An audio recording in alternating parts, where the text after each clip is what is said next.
thank you. Right. You're done, and I can also just pick it up at the end there. But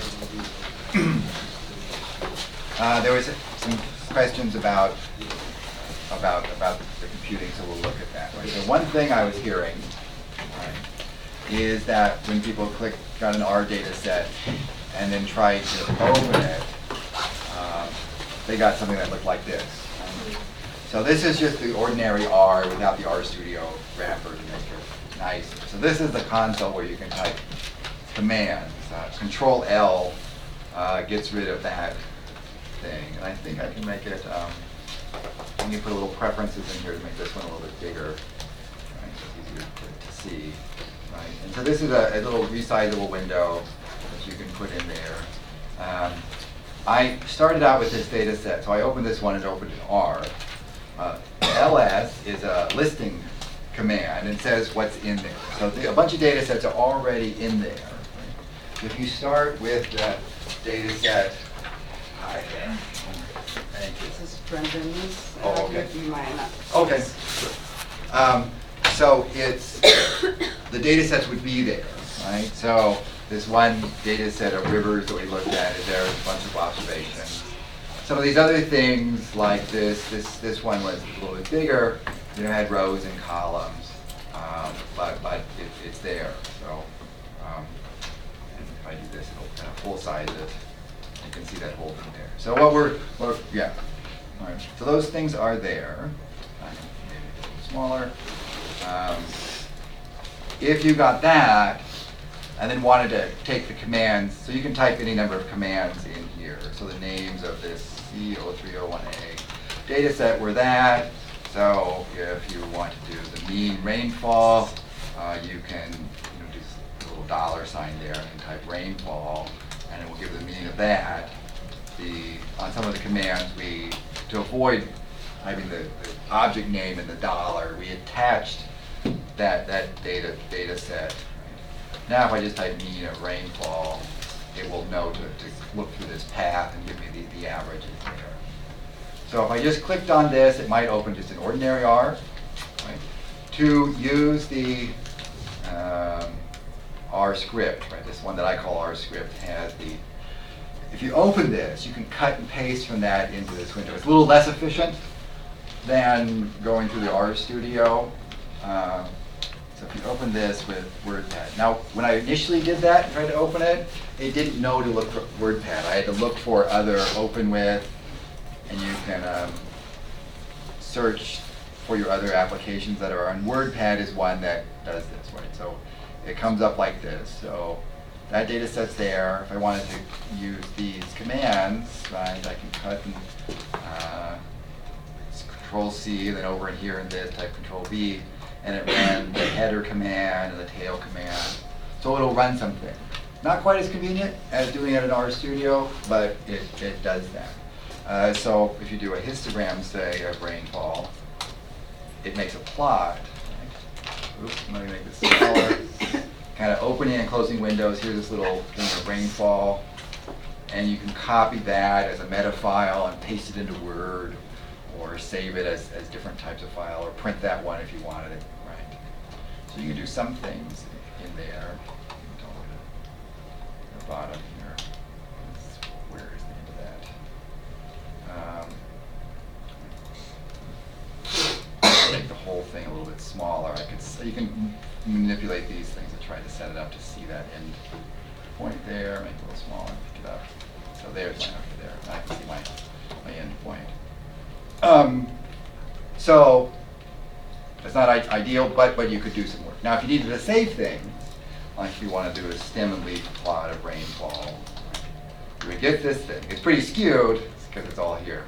If you wanted to save that, you can highlight that, copy it, paste it into something, and get that. I'm just going to quit out of this. I don't need to save that. If I want to, what I have been doing is going to this, let's see, this R data set, and then opening it with, and RStudio shows up here. So I've done that at least once, and so the computer recognized that as an RStudio type of file. Right. And if I do that, then that data set opens up in RStudio, and I get my 4 different sections.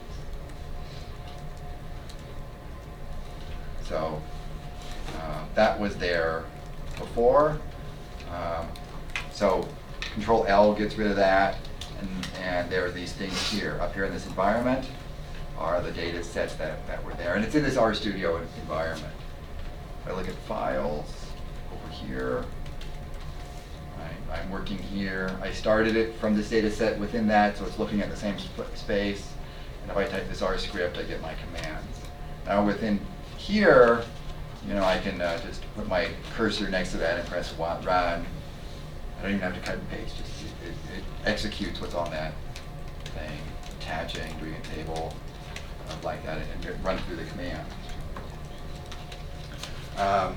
If you tried to open this data set and it did not say RStudio, right, you could try choosing another app. And more apps, and see, like, all the stuff that the computer can do should show up there. So if you've installed RStudio, you might be able to find it that way. And typically these computers work that once you open a particular type of application from a program one time, the next time you go through it, it would recognize that video as an option.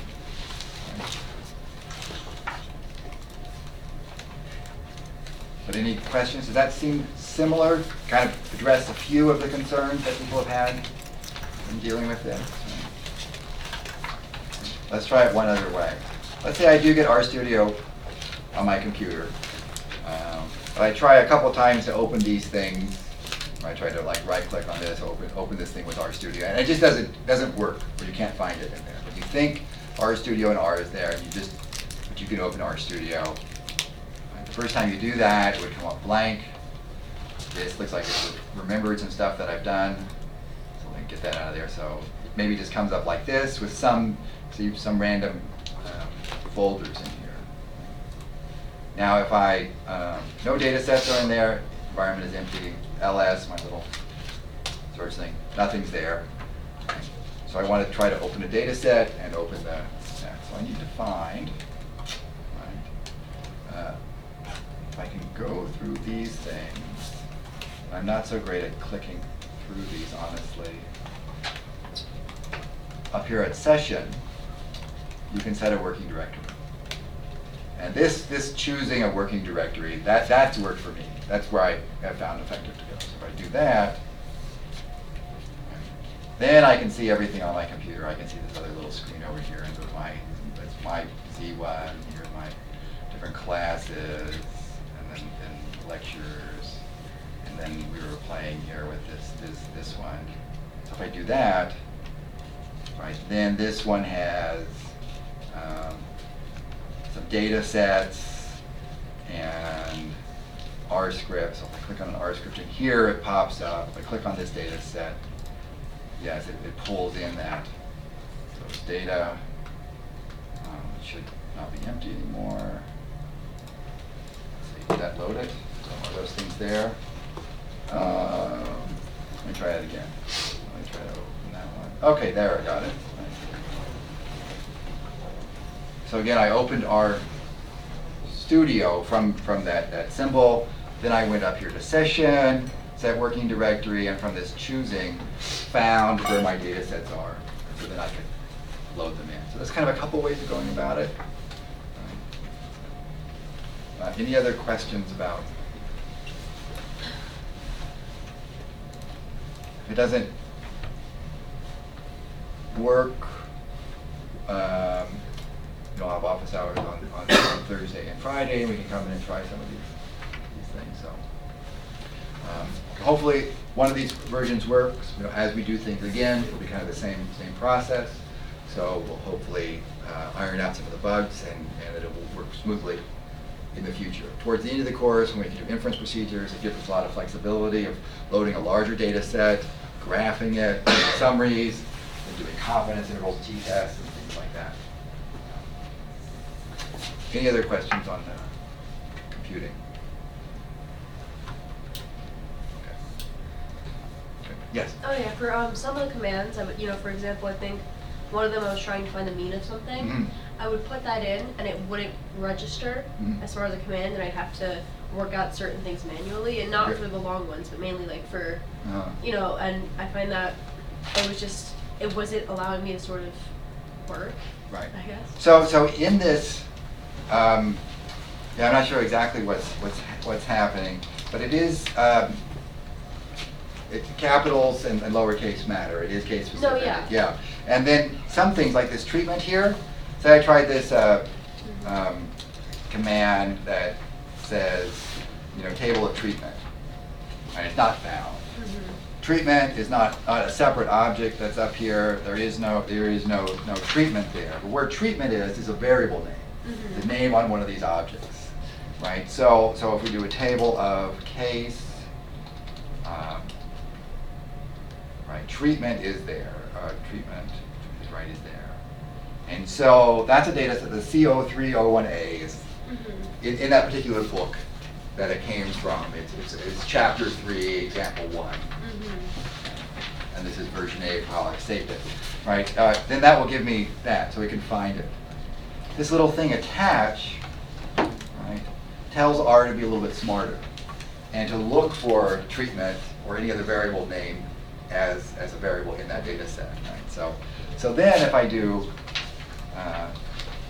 table of treatment, right, it finds it. So there is a little attach in some of those commands, and so you do need to run that one to make sure that it's, if something says it's not found, either the data set doesn't exist, yet in the environment, it's not up here in the environment, right? So if this had been blank up here, or if I type some, you know, table, if I type, you know, version D, and there's no version D up here, it says it's not found. So it could be something in the typing of the data set name or the variable name, or maybe you need to run that attach one, and so that could be a problem. Yes? For me, I think it might have been your problem too. Like, I couldn't type in, like, if I wanted to put in the mean, I couldn't do it. I had to go into there Up and here, do it there. Like, I can't control any commands. Okay. So if so you're saying if you can't click on this thing and then press return and have it do something? Like, I can, but it doesn't find the data. Okay. So if things are listed up here, right, as the data set, so, you know, like this rivers is up there as values. It says it has 141 values. So rivers is sitting there. River is not there. And the mean of rivers should take the mean of those values that are up here. So I know we can look at it. I'd be glad to look at it individual cases. But if the values aren't here, maybe the data hasn't been read in, or it's asking about, you know, right, so on one of these other ones, on this brains one, right, it has brain weight. If I just type mean of, you know, body weight there, it's not going to find it because it's the name of a variable on that one. But if you do, you know, brains $, it says look there, and it'll do that. Or if there was a command where you attach that object, then it knows to look for that one. Then means of body weight will find it. So you want to see that the variable's up here and you're referencing it. So, but something like that could be the issue. But, you know, again, I'd be glad to look at individual cases to try and figure out what's going on. Sometimes they're subtle, you know, a 0 versus an O, and some other things, capital versus lowercase. It's pretty much distinct, but you know, double check in case it's might be that. Like this W, you know, that is a capital W, but it's not really big. You know? So it'd be, I could understand thinking it's a lowercase, going through things, but it's actually a capital. Okay, well, good luck with that. Again, there can be an extension until Friday for that. I'd be glad to meet during office hours to go over some of those things. Right? And if for this first assignment, you know, it doesn't work on your personal computer, but you find it works in one of the labs machines to do something like that, you know, maybe that's what you could do this time. Or if you have somebody else in the class that you could look at their machine and run through the commands and then write out the answers. You know, we could help each other to get through this first one, and then hopefully get things straightened out so everybody has it running independently and capable to do things. Okay, well, thanks for bearing with that. It's a powerful tool. It's one that you can use throughout your college career and beyond. And you might actually, depending on your field, might be an advantage to be able to do something like that. Whatever we had chosen, whether it was that or Minitab or things, there'd be a little bit of computing to get going. This one is free and powerful. And once these get worked out, I hope you find it's worth the effort. I'm definitely committed to using it throughout for different things. And so it will benefit you throughout the course, getting this initial startup. So today, mostly we're going to talk about probability. So we've kind of entering already what would be kind of a third section of the course, in the sense that we talked a little bit about research design, value randomization, and knowing how the data are collected in a general sense. Then we've talked some about descriptive statistics. Once you have a bunch of data and values, how can you present them to some degree? Right. And what are some different things you could look at? What are some of the properties of mean versus median, interquartile range versus standard deviation, and how does it relate to graphs, roughly, right? So that gives you some tools for doing things. And we look at probability, right? Now as a kind of a third portion of the field of probability and statistics. Right? So probability is of interest in its own light. Right? It really helps us formalize reasoning about uncertain things. There's a connection to logic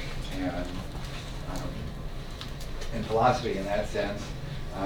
We use probability to understand sampling distribution of statistics. So what we're building toward is something called the simple limit theorem, law of large numbers, that tells us about how random statistics behave in random samples.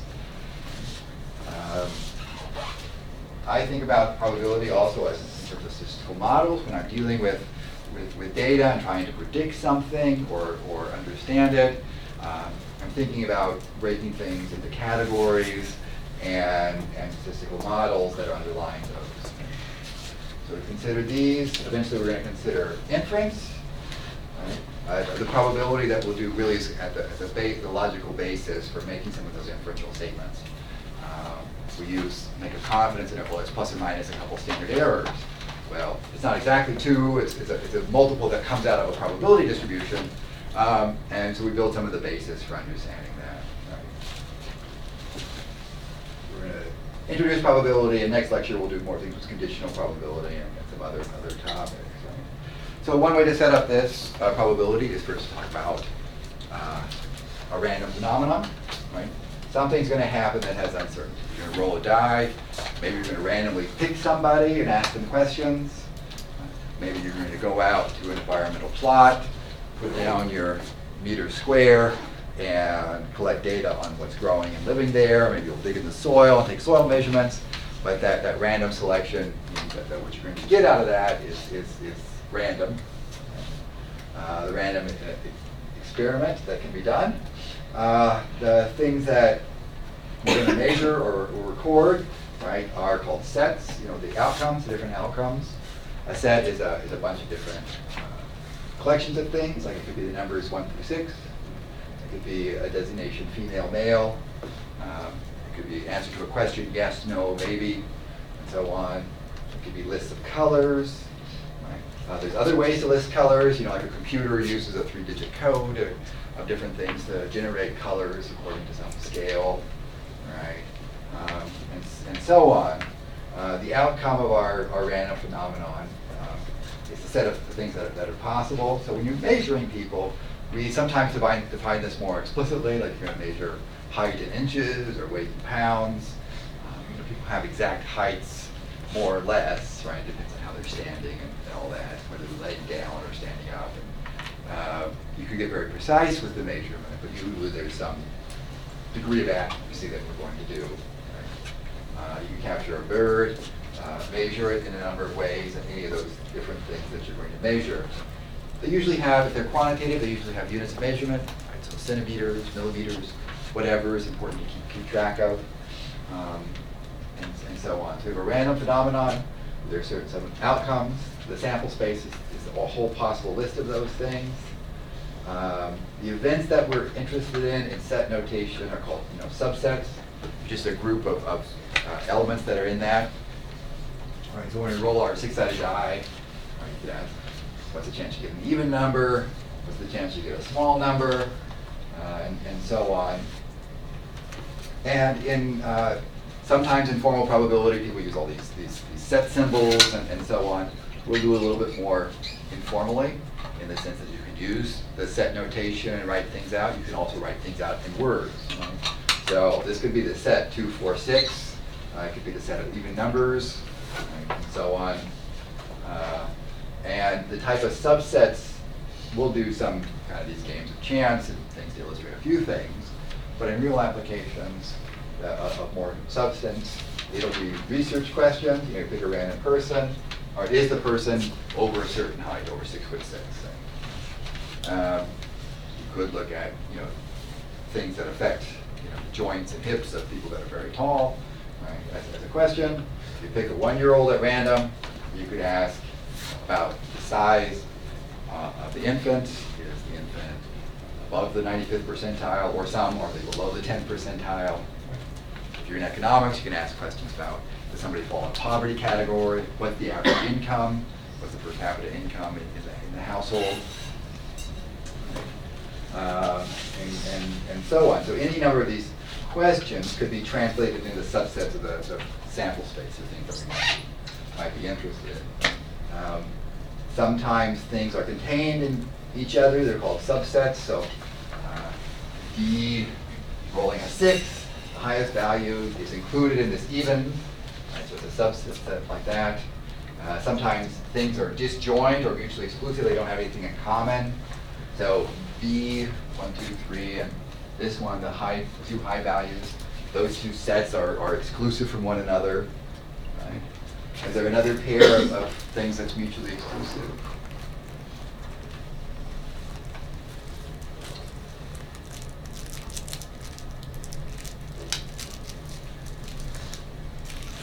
Or what would be another example of just two sets that would be exclusive of each other? So I said D and C are mutually exclusive of one another. They don't overlap, right? Yeah. D and B. Yeah, D and B is the other one like that. If you instead had a different set that was the set of odd numbers, right, that would be distinct from even numbers. A lot of times in calculating probabilities, we will think about, sometimes it's easier to calculate the opposite of something, right? But that will come up shortly. So when we're in discrete sample spaces, we can list out the numbers that we have, and a sample, one of our samples, say point I of our set. A piece of I is called the probability. Probabilities are numbers between 0 and 1. 1 being certain to happen, 0 being it never happens. We're going to have a probability function if all of our probabilities over all of our points add up to 1. So if all of our possible outcomes, different ones have probabilities, if we add all those up, we get 1, that's a probability function. These probabilities can come from a number of different places. There's actually people who debate the philosophy of randomness and chance and things like that. I'm not so concerned with that, but every once in a while, if you could repeat a process over and over and over again, kind of in the same way, a certain fraction of times something will happen, like rolling a die and getting a 6. Right? If you really believe it's fair and there are 6 sides, and in the long run you're going to get 1/6 at each value, the probability of each one is taken to be 1/6. If you're doing like a manufacturer or something where you're making things over a long period of time and just random defects happen to come into the process, right? You're making telephone calls and there is just a random process where you get a disconnect, right? If that happens 1 in 1,000 times over the long experience, right, then the probability of that happening to you is about 1 in 1,000. If you're using cell phones in rural Vermont, it might be much more than 1 in 1,000. Sometimes things are a little more personal, like your assessment of the chances that something's going to happen or might be informed by more knowledge. So given the weather we have today, what's the chance that we're going to get more than 3 inches of snow? Right?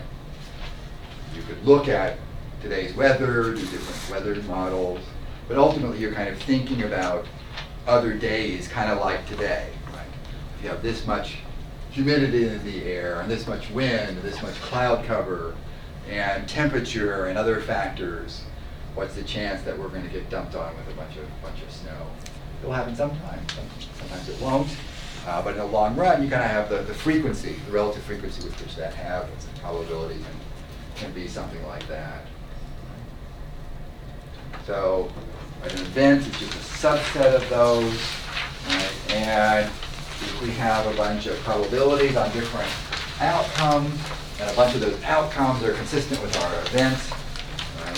So we could record snow to the nearest inch, 3 inches, 4 inches, 5 inches, or whatever. Right? Then the probability of having 3 inches, 4 inches, or 5 inches, and so on would be the probability we get 3 or more. Right? You would add up those probabilities. We can do this in some simpler situations, just to illustrate how we get from outcomes, single outcomes, up to bigger events, like adding up probabilities. So imagine we have 2 fair dice, right, and they have 7 sides, not any 6 sides or ordinary things, but 7. Right. And so we're going to roll 2 of them, and we're going to keep track of which is first and which is second. We're going to roll 1, record the number, roll 2, record that number. Or maybe they're different colors, like a red one and a white one, right? So you can always tell which is one and the other. If you just roll 2 that look identical, right, you can't really tell which is first and second as you throw them. You get the first one and the second one, and record the value. If you record that, it's called recording an ordered pair. The first value and the second value. And mathematicians write that as like that, with little brackets, and the first point. So how many possible outcomes are there? How many possible ordered pairs?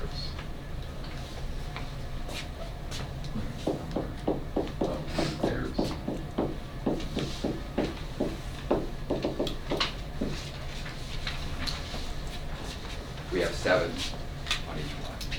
Yes? 49. 49 in all, right? And so if these are fair, so we have 1 to 7 this, and these are all equally likely, and these 1 to 7 are all equally likely, the probability of any particular one outcome is just going to be 1 out of that 49, right? So by writing the probability of 3 and 4 means that I get a 3 on the first one, all right, and a 4 on the second one. So this thing here is 3, 4. There's a particular outcome, and so there's one outcome, and if they're all equally likely, I'm going to call the probability is 1 out of 49. Right? What's the probability you get 1, 4, 1, 3, and 1, 4? If you ask the question differently, it includes possibly different outcomes, and you add things up a little bit differently. So, how can I get a 3 and a 4? Yes.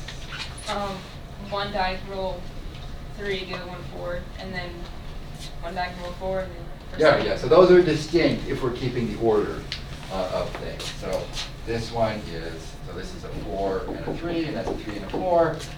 So those 2 things give us a 3 and a 4 in common language. Right? And so that thing about adding up probabilities, if we have 1/49 for each one, and we add it up, we get that, right? What's the probability the first die is a 5? 1/7, right? So there's a couple ways to look at that, right? It's 1/7. Right? I said it was fair, so I just roll my first one, and there's 7 outcomes, and it's 1 out of 7. But you could also look at it in this larger experiment where you're rolling 2. Right? You could look at it and say, well, there's 49 outcomes, and if the first die is 5, right, it's this whole row, right, and then there's 7 of those, so it's 7 out of 49. Not too interesting mathematically maybe, but you could ask that question about the first one, or in terms of the whole big process, it's 7 out of 49. What's the chance that the sum is 3?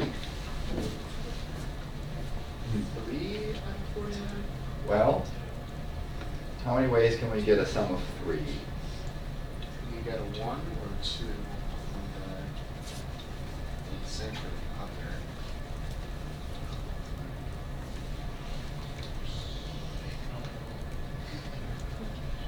Two ways, right? Yeah. So if we get this one, the sum here is 3, and the sum here is 3. Right? There's 2 ways, so again, that'd be 2 out of it is 49. How about a sum of 5? What's the probability you're going to get a 5?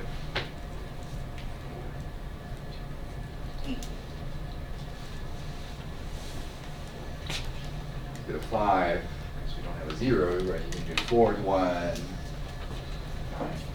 6. 3 and 2, 6, or 4. just these 4, right? 4 and 1, 3 and 2, 2 and 3, 1 and 4. There's 4 ways that can happen overall. But what about the other way, like if the first die? So this is the first one, huh? So this is the first one, 1 through 7. Yep. And this is the second way, 1 through 7. Of all the ordered pairs, A and B, right, where this is the first and this is the second, there's 49 of those. And the ones that correspond to a sum of 5, right, are 4 and 1, 3 and 2, 2 and 3, and 1 and 4. So those 4. Right? So the first position always means the first die, and the second one always means the second die. And that's it. You can ask less standard questions. What's the chance that the difference between the 2 die is 2?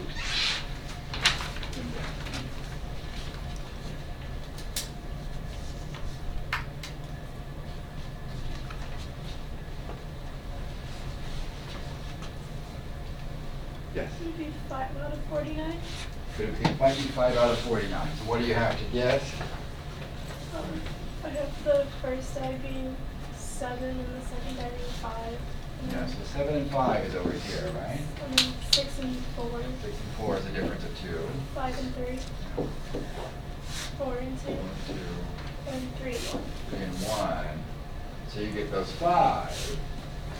That's certainly true. That qualifies. Does anything else qualify? So when these things are ordered, we keep track of the first and second. So if 3 and 1 qualifies, that difference is 2. So I'm thinking kind of as the absolute difference. So not necessarily first minus second or second minus third, but just the difference. How about 1 and 3? Yeah. Yeah, so you get this other one over here, right? And those, and then 3 and 5, and 4 and 6, and 5 and 7. So there's actually 10 ordered pairs that give us a difference of 2. Now if I specify the second minus the first, or the first minus the second, it would be a little bit more specific. But if it's just a difference, right, these all count. Right, so that'd be the 10 out of 49 that you get a difference of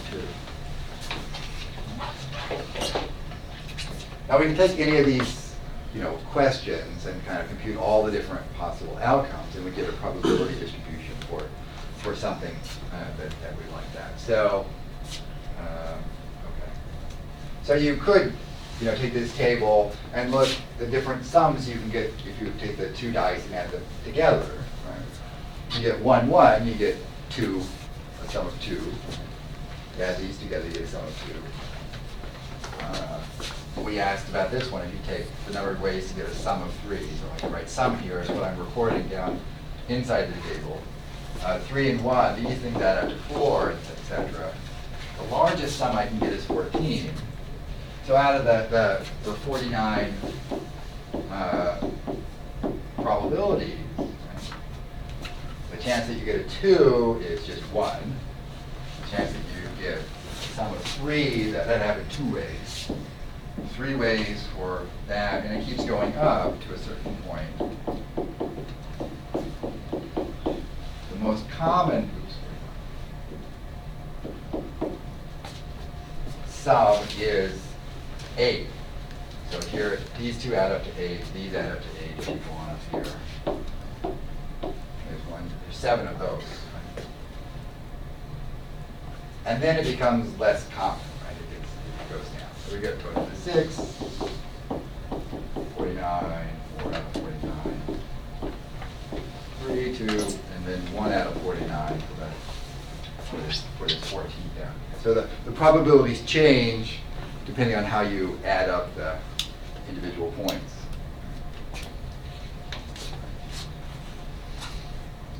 And any other thing like doing the absolute difference or you multiply these together, you get a new outcome by putting those things together. And depending on what added up together, you get probabilities. So we have some random phenomena that's going to generate some outcomes. We put probabilities on those outcomes, and then we ask about events that we're interested in. And the probabilities add up to give us the total. Sometimes things are going to be presented like this. But any questions about what I'm going to say? No. Any questions about this?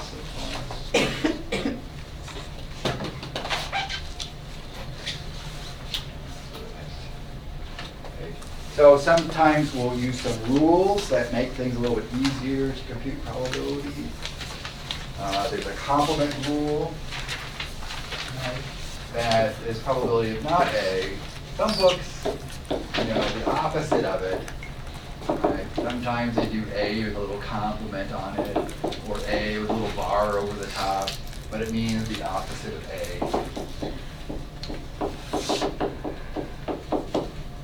If you look at other sources as sources of problems you're studying, they might vary this notation just a bit.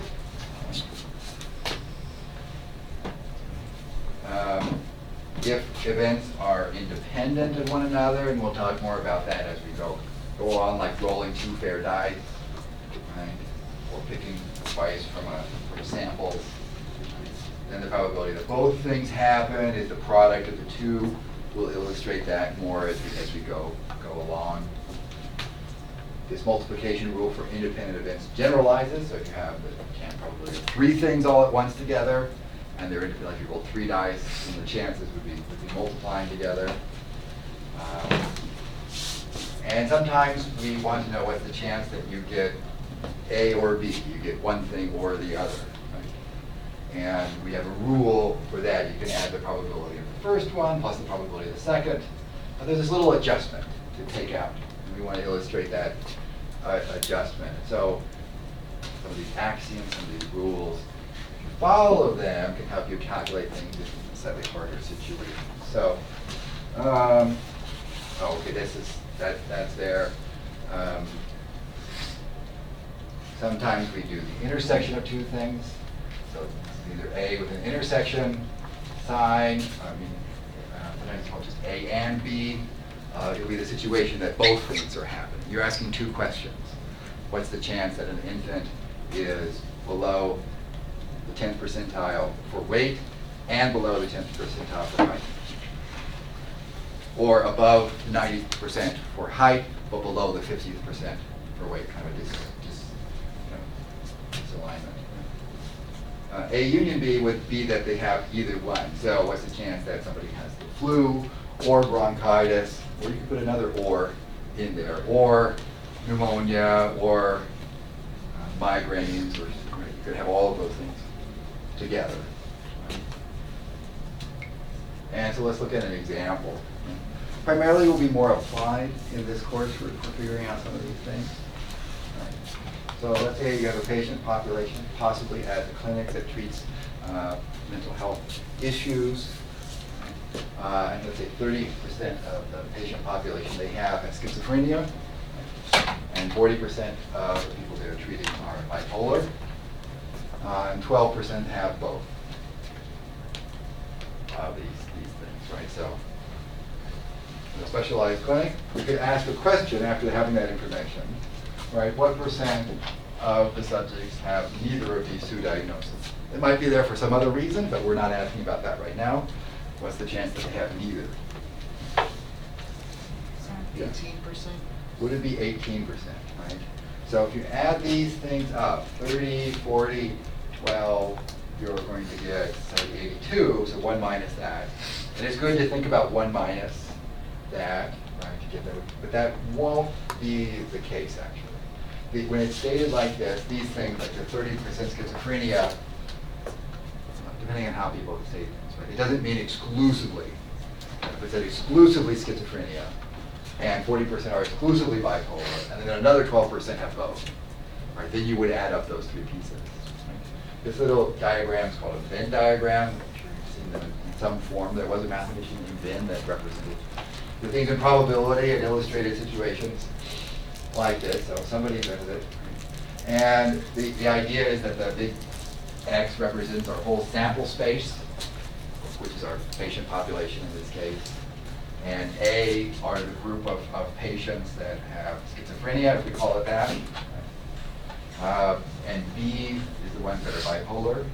A and B are kind of the go-to ones to you. You can change those letters to match whatever case, whatever application you are interested in. So if this was some other thing like a depressive syndrome or manic, you might call that M, just because it's easier to remember the correspondence of letters. That's fine. Or you can just write the words there. You don't have to necessarily use abstract letters at all, right? But in these type of things, with 12% both, this area in the middle here is the overlap, and so there's 12% that have both conditions. And so how many then totally schizophrenia? Yes? How many have neither? What? 30%. 30% would have neither? Could be. Have you done the calculation for all of this? So taking it step by step, right? So 30% have schizophrenia, right? So how many would have schizophrenia but not be included in that intersection? 18. So that's the 18 and 30%. And for bipolar, it's 40% total, and there's 12% there. So 28 is there. So it's not exactly 32, right? So having at least one of them would be all of these things added together. Right? And so there's an 8, 2, 4, so 58% have at least one.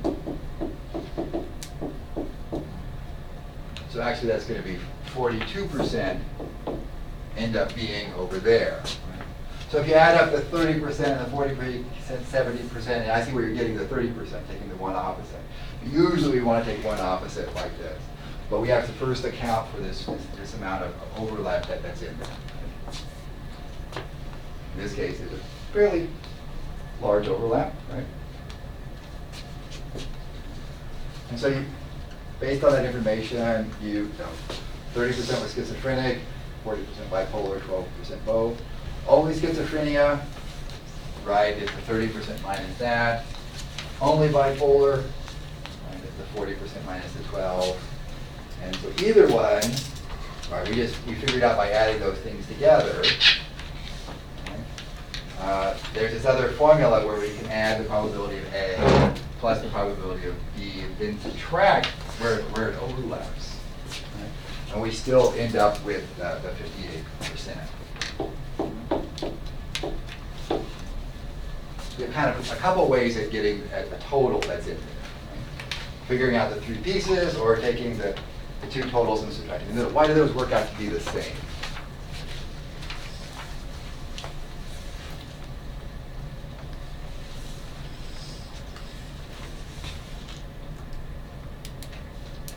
One way to see that is what do we get with A? Just the probability of A. Using shading, this is all of A. It's all of that there. And then take all of B, right, and then it adds all of that in there. But we've counted that intersection, right, we've included it as a subset of both, right, so we've double counted that, right? So that the subtraction of the intersection, right, is making it work out. Right? So we have to subtract this one time to make it balance. Right? So you can do things right, like that. What time are we looking at? 2:13. 2:13. So we go until 20 minutes. We have time to do this the next example. So here's an example of block. This is what we use for stat 120. One example from there. Based on recent survey data, 52% of students drink caffeine in the morning. who drinks caffeine in the morning? Maybe not quite 50%, but close, right? 40% drink caffeine in the afternoon, who drinks caffeine in the afternoon? A little bit less, right? And 37 drink cafe in both the morning and the afternoon. Who drinks caffeine? I usually stop by about 4 o'clock or so, but we'll see. Pretty much all the way through, so but always have to. What percent of students do not drink cafe in the morning or the afternoon? Can we figure this out? Yes. So before jumping to it, right, try to draw out, or we can draw out a picture. Say morning is M, and afternoon is A, drinking coffee in there. Right? So we have some people who drink cafe in the morning and some in the afternoon. Some are both in the middle. The ones that are outside this box are neither. Right? So take these three, there's really kind of 1, 2, 3, 4 areas in all, and we're told 3 numbers, so you can try and figure out, should be able to figure those things out. Take a minute, write down the graph, try to figure in the 3 parts. Yeah. Is it 37%? It could be, yes. It ends up being 37%, but we want to make sure we see why.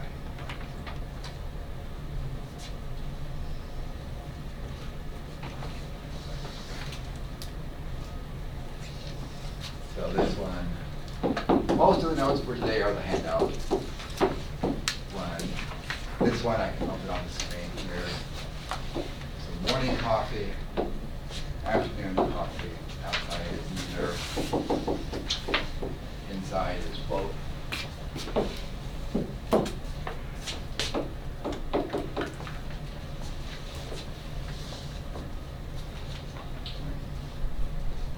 So what numbers can we fill in? Yes. The middle, 37%. The middle is 37. It says that both drink 37%. What else can we fill in? Yeah. Morning is 15%. 15% is morning only. Morning only. So that was the probability of morning was 0.52, right? And the probability of morning and afternoon is 0.37. So the probability of morning only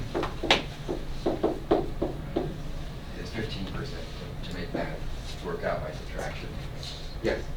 So just to clarify, to find morning only, you would take the percentage of people that drink coffee in the morning minus the people that drink both. Yes.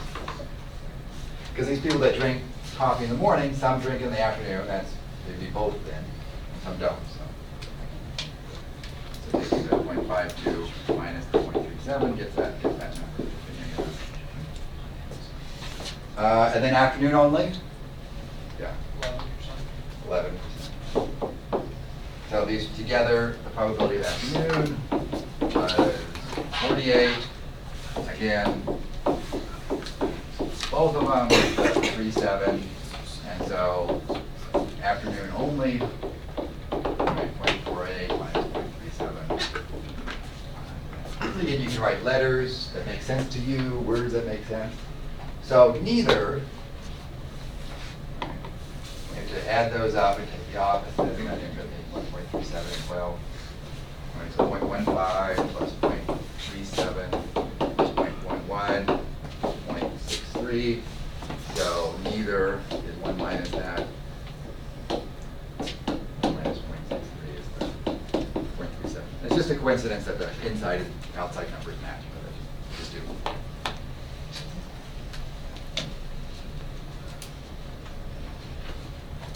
Right, so we'll do one more example in just to finish up.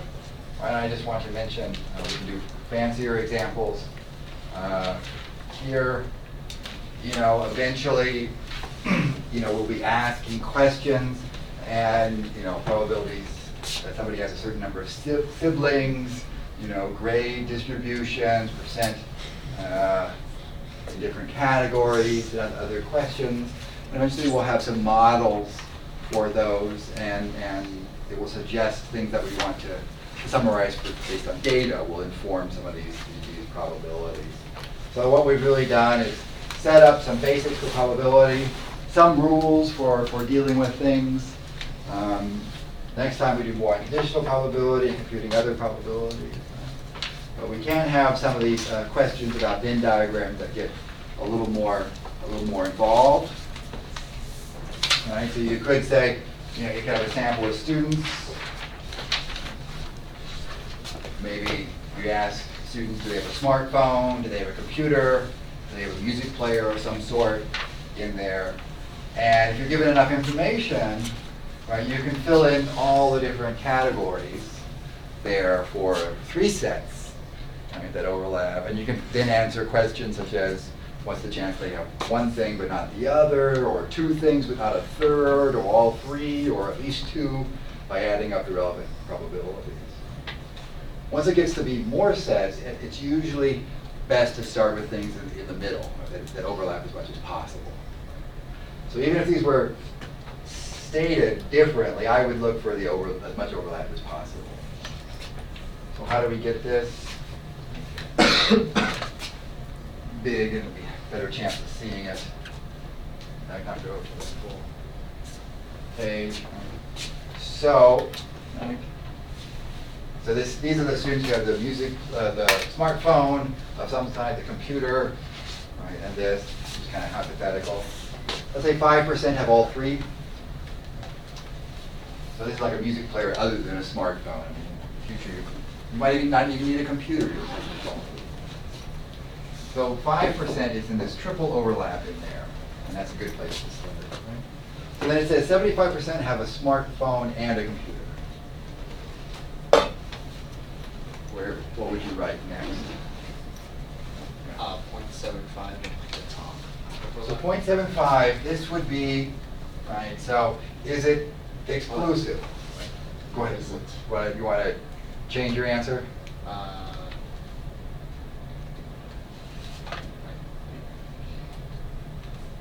have to factor out The triple intersection, right, they're all 3 together. So as it's written, and people could use language differently, right? You 75% by this, I mean by that entire thing of P, where P and C intersect at all. Right? So if that's 75, then 70% up here. You could have a statement that they said they have a phone and a computer but nothing else. Right? P and C, but not that. And then they would have to tell you it's 70%. So it could be phrased differently. This one, again, C and M, I mean any combination of C and M, they could or could not have the phone. So what number would you add?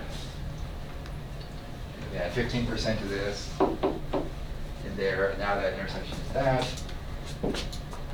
Now they say 1% have none, I can add that one.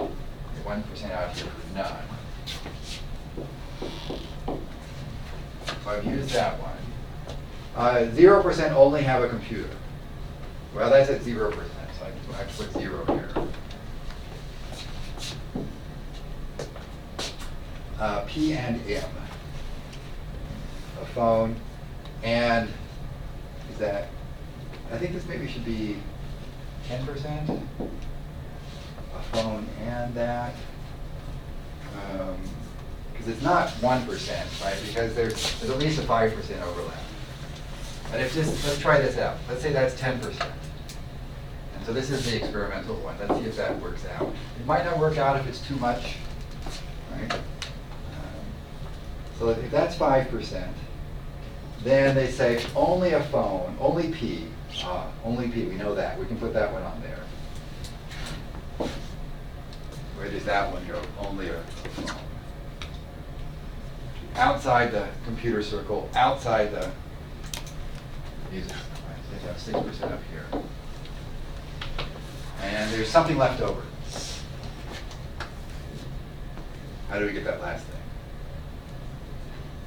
Add them up and subtract it from 1, right? The entire space has to be that. So is this was I right about this one? So 70, 80, 90. No, that's a little bit much. I think maybe this was supposed to be 0, 1 here. So if this one, 6, no, it was 10. This is P, so this one, if it was written as 1% P and M only. This is P and N only and not that, right? If that's 1%, right, then I think we have enough. So 70, 80, 90, 96, 97, 98. So this is, there's 2% are possible there. So this one has to be a little bit more restrictive. It just can't be P and M because then you get too much in there. So, any question? What's the probability that we have at least exactly 2 devices?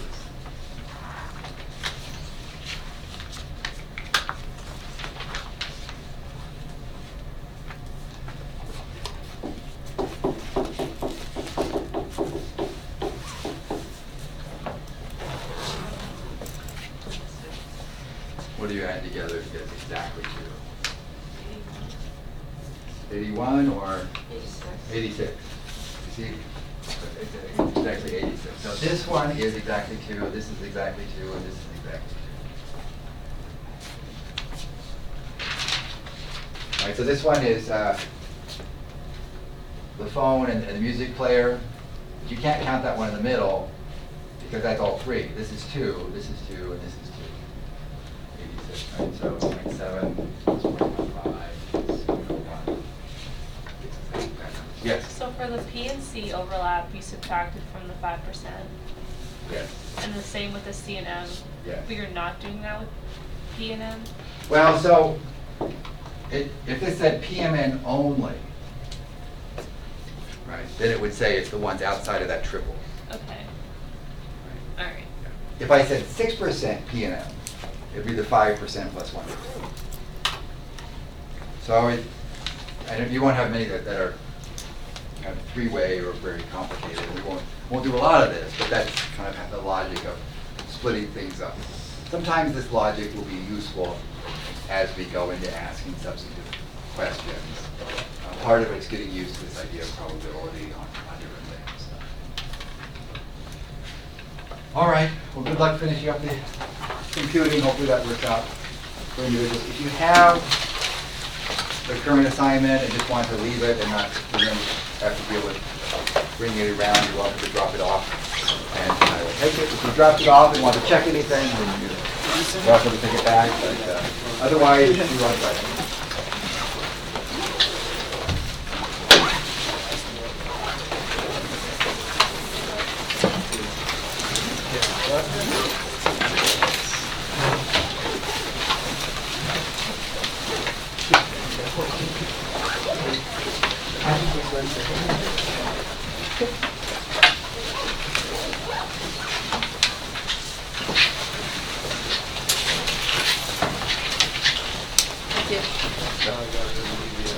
Really? Not for the SPT. Double cross. I can't very much. Usually twice a week. I'll get my 5 every morning. Really? Thank you.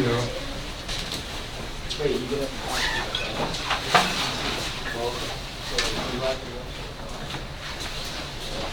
Great, thank you.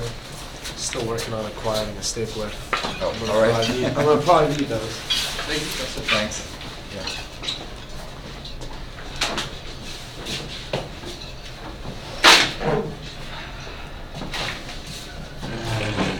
Do you mind trying to download everything and try to get it working? Yeah, let's see what we can do. I don't know if there's a class in here right after, but.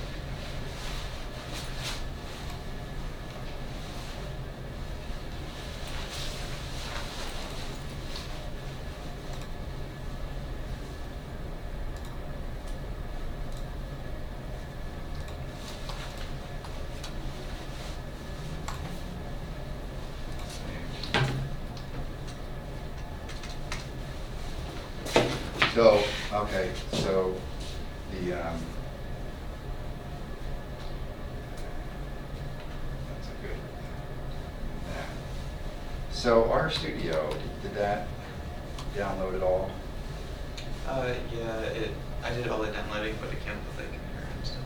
Oh, we did. So Delaware Studio. That's free run.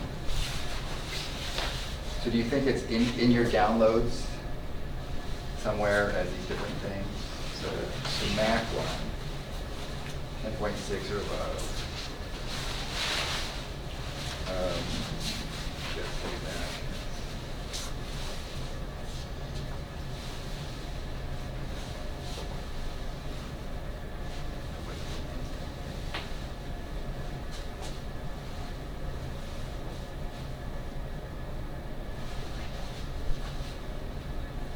Okay, so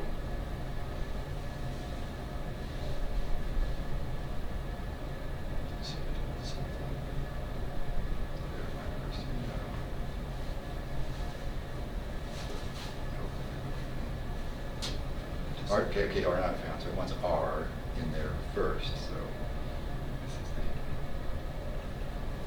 let's see. If you click on the left side more, that's Okay, that's better. Okay, good. So R Studio's on there, so it's under Crayon.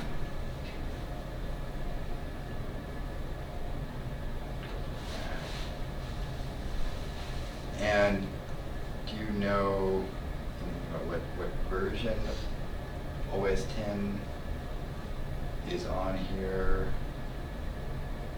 Like 10.11 is the most recent one, 10.9. This pretty recent machine. I think it's like a 2016. Try this. So that's trying to download that. So that wasn't downloaded before. Yeah, I tried this one, Uh-huh. and it didn't. What did you do? Okay. We'll see if we get that same. See the error message that comes up there.